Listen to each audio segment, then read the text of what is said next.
Happy Friday, everyone. It's June 16, 2017. And it's a rather slow news day.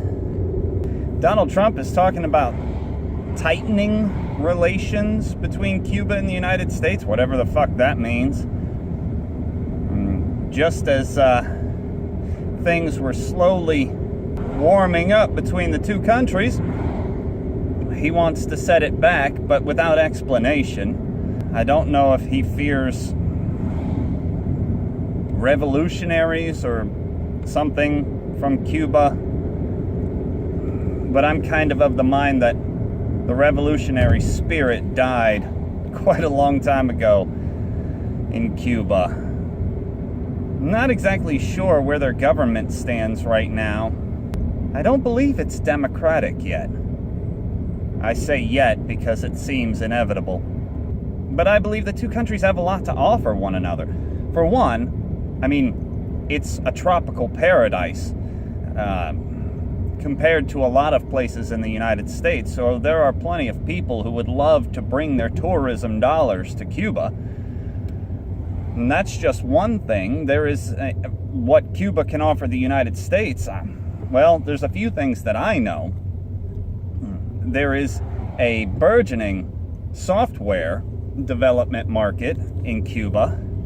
Of course, there's the tobacco industry and the sugar industry in Cuba. And I believe I think it was either Freakonomics or Planet Money episode about how Cuba can't seem to keep medical professionals because, they make so little money in Cuba.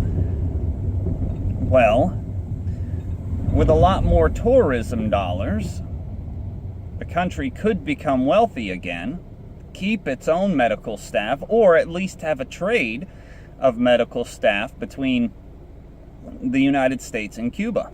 Well, I guess that's mostly that.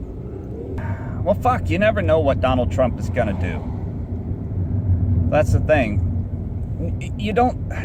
It's hard to guess what his motivations are. He's always talking about getting good deals for the United States, but he doesn't seem to act in that manner. And it's just odd. I guess it's not odd for Donald Trump, but it's odd for a political leader, someone who is supposed to practice diplomacy. It's just odd for them to not, or to be so uninformed as he often seems.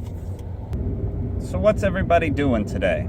I'm still hoping, wishing, and praying Mark Jr. records something. I know he does a lot of traveling by car the same way I do. We're both maintenance men. So he's got time to talk. I just hope he finds the motivation and something good to talk about. But mostly the motivation. And I'm going to keep on bugging him. Promise. Whether in these videos or to him directly. And hopefully Nate comes out of his slump. He's been a very unhappy person lately. He's been extra negative, extra apathetic to just about everything lately. And, I don't know exactly what the cause is, but hopefully he'll make it out.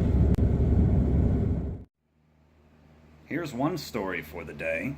A Massachusetts woman was convicted of involuntary manslaughter. Well, why does that matter?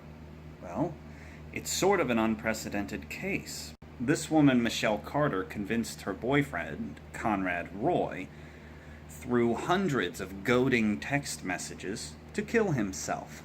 They couldn't charge her with murder because she didn't pull any trigger, nor did she facilitate his suicide directly or physically, by handing him a gun or anything like that.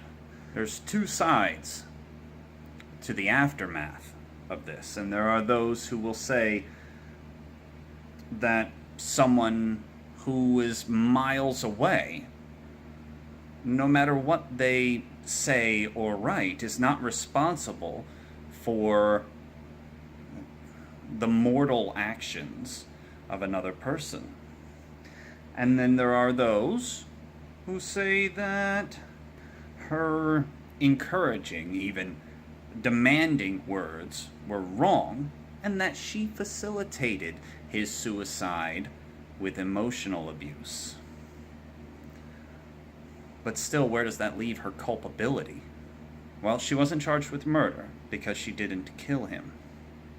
And she wasn't charged with manslaughter because she didn't physically affect his suicide, his death. She was charged with involuntary manslaughter because of the emotional abuse she subjected him to. Now think about this. If you heard a story, say a nurse or someone's significant other goaded a mental patient into committing suicide, isn't that a crime worth seeking justice?